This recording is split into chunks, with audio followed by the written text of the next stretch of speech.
The OKAI ES500 Pro electric scooter is fantastic.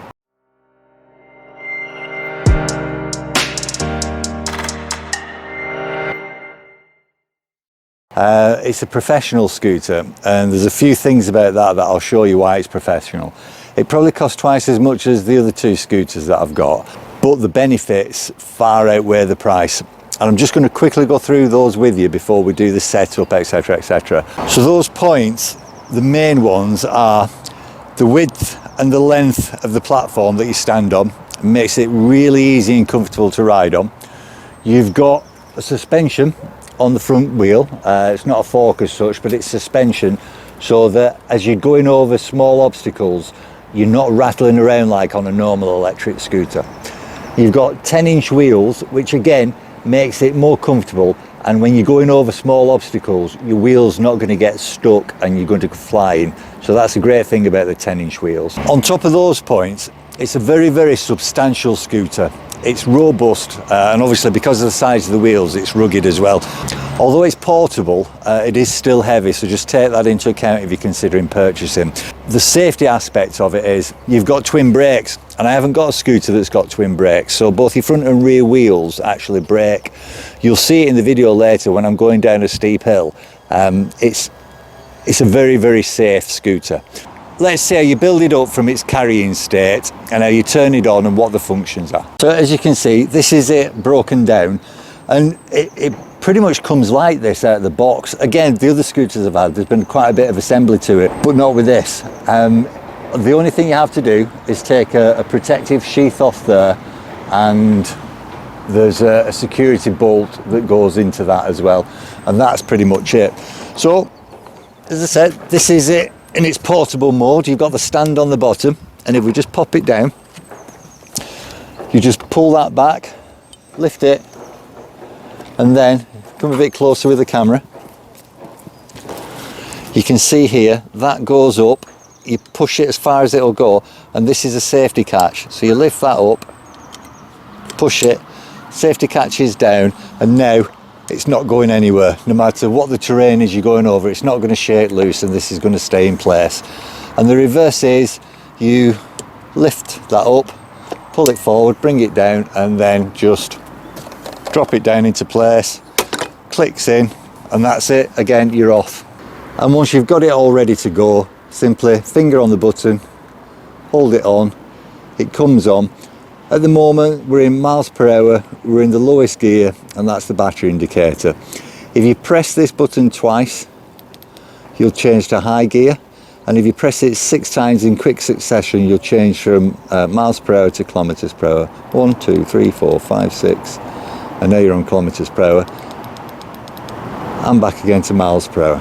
And one press on the button puts the light on, and one press on the button turns the light off. And to show how quickly you can set off, just turn it on with a long press, finger on the go, and then that's it, you're off.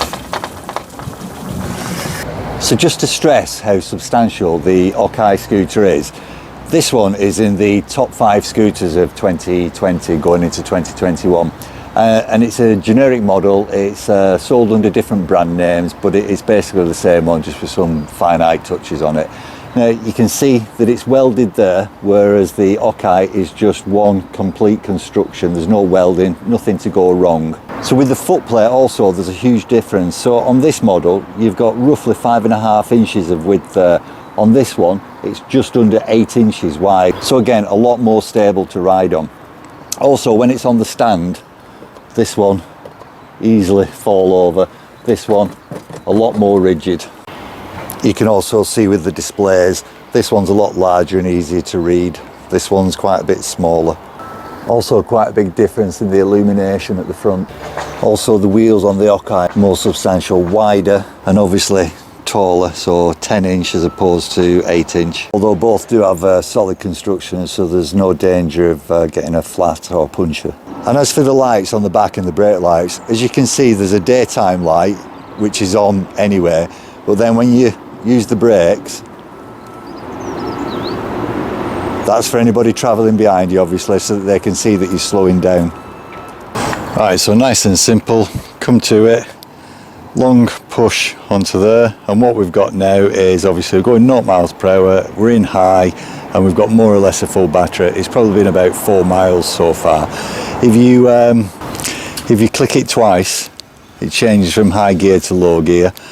But I'm a high gear type of guy, so we'll stick with that. Take it off the stand, just push it forward, stand comes off, and then you're all ready to go. The light's on the back, as you can see there, and it's simply a case of, if I push this button to go, it won't, and that's because of the safety feature where you've actually got to be going, and then you push the button, and then it kicks off. And there you can see it, and the nice wide base that we've got down here makes it very, very easy to stand on. So the other good thing about this is, not only has it got 2 brakes, it's got 2 good brakes. So as you can see, we're going down the hill, and I apply the brakes, and it brings it to a stop whenever I want it to. Right, usual thing, make sure you look both ways. And then just push off, button down, and you're away. So we're in high gear now. So we're up to 12 mile an hour, 13 mile an hour. You can change it to kilometres, but we'll keep it at that.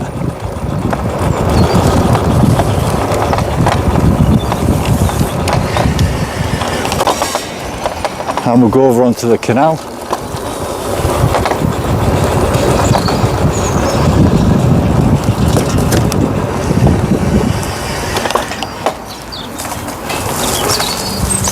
With it having 10-inch wheels, it makes it so much easier to go a little bit off-road. So we'll go up here.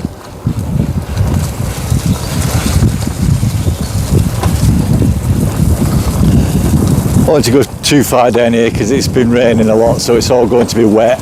But you can see that there's not an issue. As long as you're on hardcore, it'll keep going, no problem. Let's just stop there and turn it around.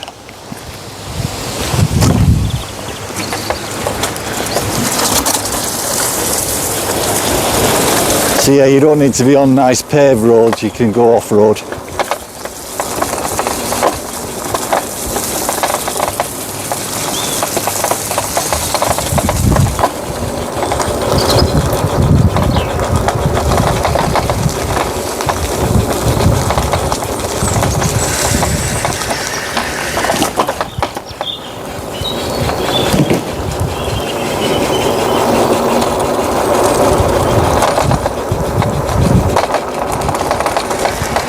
And go along the pavement. So yeah, one of the great things about this is, if we have a look down there, the base is so wide that it's easy to stand on. Not like the other one that I've got, which is a little bit narrower. This is so much easier. So again, let's just turn around because I don't want to go up there. Push off, press go. You've got your bell you can use, and obviously because of the spring on the front wheel, it's a lot easier going over small obstacles, not quite as uncomfy as the unsprung versions. And again, with the wheels you can go over rocks and bigger than twigs anywhere. So let's just nip down here, and then we'll go back up the hill. Now it will get up here, but it only gets up at about 3 miles an hour. 4 miles an hour, 3, ooh, is it going to keep going? 4 miles an hour, 2. Yeah, I think I'm killing the battery by doing this. But it's going up, and then as it starts to level off at the top, we start to pick a bit of speed up.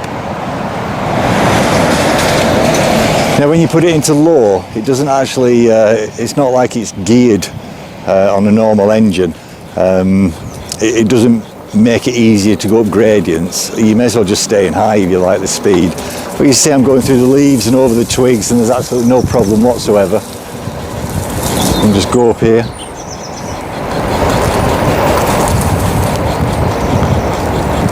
and give it a turn, and back down, and that's it, we're home. So really, really easy to use, really easy to use. And then when you're finished, put your brake on, foot down, bring it back, and it's on the rest, and we're all done. In summary, the OKAI ES500 is a sturdy scooter. Lots of safety features on it, very easy to put together, very easy to ride, 350 watt motor, it just powers through. So distance wise, you'll probably get around about 12 to 13 miles on one charge. I'm getting a little bit less around here because it's hilly, but it is really good on the hills, even quite steep ones. You don't need to get off, which is a good thing. Speed up to around about 13 miles per hour, and I weigh around about 12, 13 stone, so that'll give you an idea on that. When my wife's on it, it does go a little bit faster. Obviously it comes with its own charger, and that's the charging point under that waterproof protective cover there. Some great features on it. You've obviously got the twin brakes, so you've got the manual brake on the back and the electric brake on the front. Very wide base to stand on. Lights that work at the back and the front, so a daylight running light and also a brake light. Easy to read information on the handlebars. It's also more of an adult scooter, purely and simply because of the height of the handlebars. Again, the others that I've got, the handlebars are a little bit lower, so they're okay for younger people, but this is more of an adult bike. It actually says 14 years upwards, really. The 10-inch wheels are a winner for me, especially on rugged ground or if you're going over obstacles. I'll say it's substantial. One of the reasons is because of the weight of it. It really isn't something that you want to be lugging around a city all day, but then again, that's the whole reason why you've probably taken it in on the train, because you don't want to walk and you don't want to lug anything around, so that's why you're going to be riding this. It's certainly worth every penny that I've paid for it. Again, in comparison to the other scooters that I've got, it's night and day. This is so much more of the experience that you get on the ones that you actually rent in a city. And that power that it's got makes it really easy to set off. It gives it a bit of a peak start on it, almost the front wheels skid because it's so powerful, but it's smooth and it takes you to the speed that you want. Obviously you've got your low and your high speed on it, so you ride at whatever's comfortable for you. But it's very easy to operate, very easy, very controllable is the word that I'd use. So all in all, this is a winner, a definite recommendation.